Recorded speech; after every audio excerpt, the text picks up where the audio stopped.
de retour à Hello, bonjour Alberta. Je m'appelle Marc Lalonde. Et moi, Anne Boiteau. Et aujourd'hui, nous avons le plaisir de vous présenter Susan Oriou, auteure, traductrice et interprète albertaine de renommée. Bienvenue de nouveau. Merci, merci encore. Oui.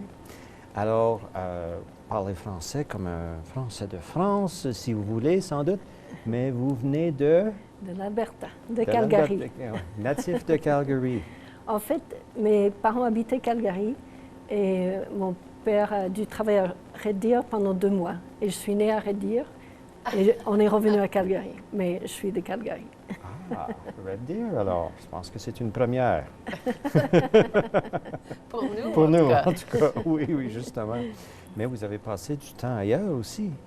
J'ai passé du temps. Du temps ailleurs, oui, en oui. France, par exemple? Oui, j'ai passé, en tout, j'ai passé 3 ans, non, 4 ans en France, 5 ans en France, il faut que je fasse le calcul, et 3 ans au Québec. Ah. Est-ce que vos parents étaient francophones ou parlaient français? Non. Ma mère avait étudié le français à l'université. Elle aimait beaucoup le français et le latin à Brandon, au Manitoba. Elle avait remporté la médaille de latin pour sa dernière année à l'université, mais le français, en plus, ce n'était pas le français parlé. Elle pouvait lire, mais elle ne pouvait pas le parler. Ah, OK. Et votre amour du français et des langues, parce que vous traduisez aussi de l'espagnol à l'anglais, c'est venu d'où? Je ne sais pas. J'aimais ça surtout à partir de la 10e année à l'école. Mais même à la 4e année, de la 7e année à la 9e année, il y avait un programme, Monsieur Thibault. Thibault, oui, Madame Thibault. Et il fallait se souvenir exactement de ce qu'il avait dit. Et moi, je ne comprenais pas ça, parce qu'on peut dire la même chose de plusieurs façons. Et donc, je n'ai pas vraiment bien fait pendant ces années-là. Mais après, quand on est revenu à la grammaire, tout ça, ça avait bien marché. Okay. Et vous avez continué vos études à l'université? Oui, c'est ça. En français? Oui, alors je suis allée comme jeune fille au père en France et puis j'ai fait un certificat de français à la Sorbonne. Je suis revenue au Québec, j'ai fait mon cégep au cégep de Saint-Laurent. Je suis retournée en France à l'université de Grenoble pour faire ce qu'ils appellent une licence. Et plusieurs années plus tard, je suis retournée à Paris pour faire une maîtrise en traduction-interprétation. Wow. Et vous avez décidé de revenir ici à Calgary? Oui, j'avais le cafard. OK. Oui, ça me manquait. Calgary, ma famille. Et puis mon mari voulait bien. Mon mari est français, je l'ai rencontré là-bas. Mais le Canada l'avait toujours intéressé. Donc, on est venu là. Lui, il voulait venir apprendre à parler anglais ou il parlait déjà l'anglais? Non, mais en fait, on s'est rencontrés en France quand j'avais 18 ans. Et on est allés ensemble à Montréal, retourné en France et puis enfin à Calgary. Alors là, il a commencé à vraiment parler un peu l'anglais. Je lui ai parlé au téléphone aujourd'hui. Il n'y a presque pas d'accent français du tout. Non, mais ça fait longtemps. Impressionnant. Oui. Oui, alors, vous êtes un couple qui ont le don des langues. Hein? Oui. C'est ça. Oui. Parlons de la traduction pour commencer, parce que ça semble être là où vous avez commencé à gagner votre pain, à faire ça. Oui. C'est quoi votre approche? Quelle sorte de livre est-ce que vous traduisez? Et puis, comment ça a commencé? Oui. Et comment vous voyez ça? Ben, la plupart du temps, j'ai la chance, je traduis les livres qui me plaisent énormément.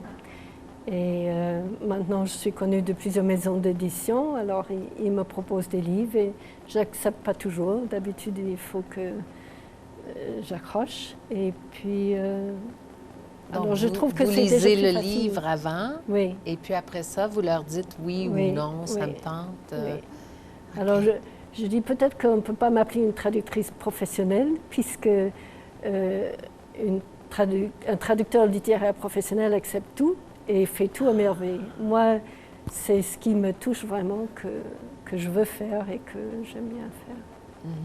Et ça prend combien longtemps traduire un livre typique? Oui, ben, on peut me donner de 2 mois à 1 an. Il ne me faut pas longtemps pour faire la première traduction, mais après, il faut mettre de côté, il faut revoir, mettre de côté, revoir. Alors, il peut me falloir pas mal de temps. Est-ce qu'il y a des petits trucs que vous y mettez de temps à autre pour conserver l'intention de l'auteur? Oui, moi j'aime bien quand il y a des jeux de mots, quelque chose, parce que là, on ne peut vraiment pas du tout traduire mot à mot, ce qu'on ne fait pas de toute façon. Mais là, il faut vraiment trouver quelque chose, pas forcément même au même endroit, mais ailleurs. Équivalent. Voilà, pour qu'à un moment donné, le lecteur rit ou que le lecteur pleure, si c'est ça le vouloir dire de l'auteur. C'est vrai. Je pense que peut-être traduire le côté émotif, c'est ce qu'il y a de plus difficile, hein, d'une langue à l'autre. Oui. Et la poésie, j'aime bien des romans poétiques. Alors, je traduis un peu la poésie aussi, mais j'aime bien, parce que la poésie de l'anglais n'est pas celle du français. Non.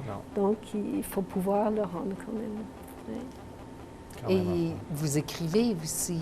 Oui, j'ai écrit plusieurs nouvelles, 2 romans, dont un de publié et un qui sera publié l'année prochaine, j'espère. OK.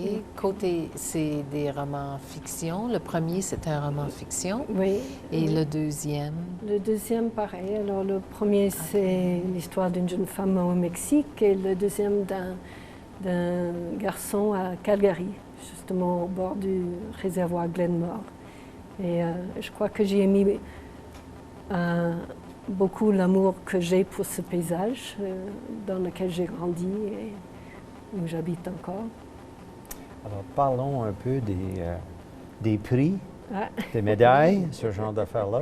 On voit la médaille verte ici, c'est de la France? Oui, ça s'appelle l'insigne du chevalier de l'ordre des arts et des lettres de France.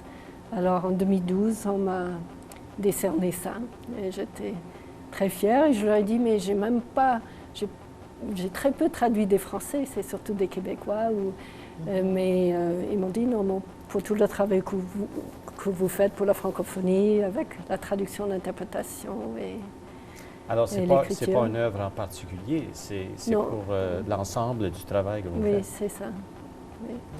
Mais je n'ai pas encore vraiment eu l'occasion de la porter. Et puis, plus récemment, pour une traduction. En fait, ça, c'était avant. C'était le prix du gouverneur général de traduction français-anglais. C'était un livre de Charlotte Gingras que j'avais traduit du français à l'anglais. Et l'année où on m'a décerné le prix, c'était Michael Jean, le gouverneur général. Et donc, pour moi, ça avait compté beaucoup. Surtout que j'avais interprété à plusieurs reprises pour son mari. Et donc, on était sur leur liste de cartes de vœux à Noël. Alors, c'était très bien d'avoir quelqu'un qui m'a envoyé sa carte de vœux. Et le livre s'appelle comment? Ça s'appelle Pieces of Me. Pieces of Me. Oui. Okay. Et parlez-nous un petit peu de l'interprétation que vous faites. Oui, l'interprétation, j'ai toujours aimé ça. J'ai toujours voulu faire ça aussi. Et une fois que j'interprétais, je m'étais dit, et je vais quand même continuer à faire de la traduction et écrire parce que l'interprétation, c'est tout un défi. Ça peut être très passionnant, mais il ne reste rien après. Nos paroles s'envolent et il ne reste rien. Alors, après un certain temps, je me suis rendu compte, non, j'ai besoin d'avoir quelque chose aussi de physique. C'est ça, les écrits restent. Oui, oui. Okay. Ça vient à l'idée que ça fait une combinaison d'activités pour gagner sa vie qui se complémentent pas mal. Il y a être auteur. Ça, c'est à long terme. Si on écrit un livre, on ne s'attend pas à recevoir des sous pour peut-être un bon bout de temps. Non, la traduction, c'est un peu plus restreint dans le temps. Et l'interprétation, c'est simultané. C'est quelques jours de travail ici et là. Combien souvent? Mais 10 jours par mois quand c'est une bonne année. Et bon, il y a les jours d'interprétation, mais il faut aussi se préparer pour chaque conférence parce que ça touche à toutes sortes de thèmes, à toutes sortes de sujets. Il faut qu'on ait le vocabulaire dans les 2 langues avant de se mettre à interpréter. Et c'est partout au Canada ou bien c'est...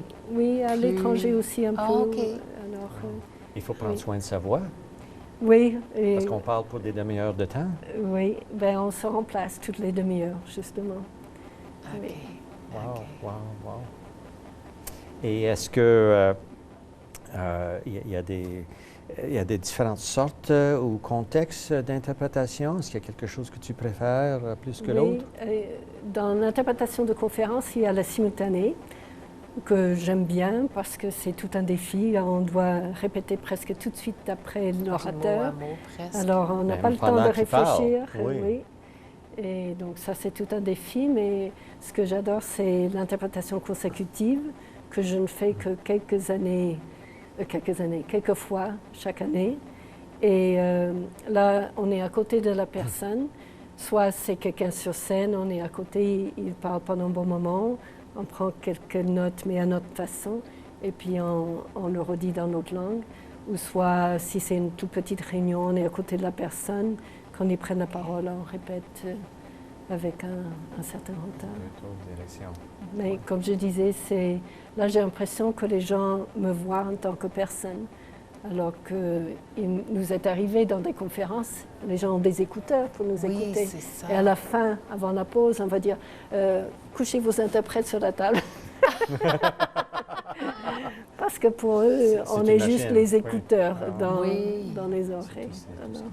Alors, quels sont vos plans? Qu'est-ce que vous voyez faire, vous espérez de faire dans les années à venir? Ben, j'ai ce livre qu'on vient de terminer, mais il y a encore un peu de travail à faire avant qu'il sorte à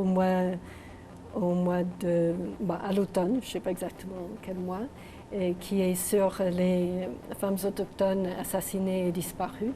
Et je trouve que c'est une honte nationale et que je suis tellement contente de voir cet auteur s'y attaquer au thème et de tellement bien le présenter et de tellement bien faire comprendre le sujet. Et j'espère que ça va nous réveiller tous et que les choses vont changer. Et sinon, j'ai une autre traduction, je crois qu'on va faire bientôt, et qui est aussi un roman d'une femme autochtone Innu du Québec que je connais. Et sinon, j'ai une autre œuvre à moi que je vais écrire, mais j'en suis qu'au début. Alors, merci. And thank you to our guest, Susan Oriu, author, translator, and interpreter in Alberta. On behalf of all of us at Hello Bonjour Alberta, we hope you enjoyed our show and we thank you for tuning in. De la part de toute l'équipe de Hello Bonjour Alberta, on vous remercie d'avoir été des nôtres. À la prochaine.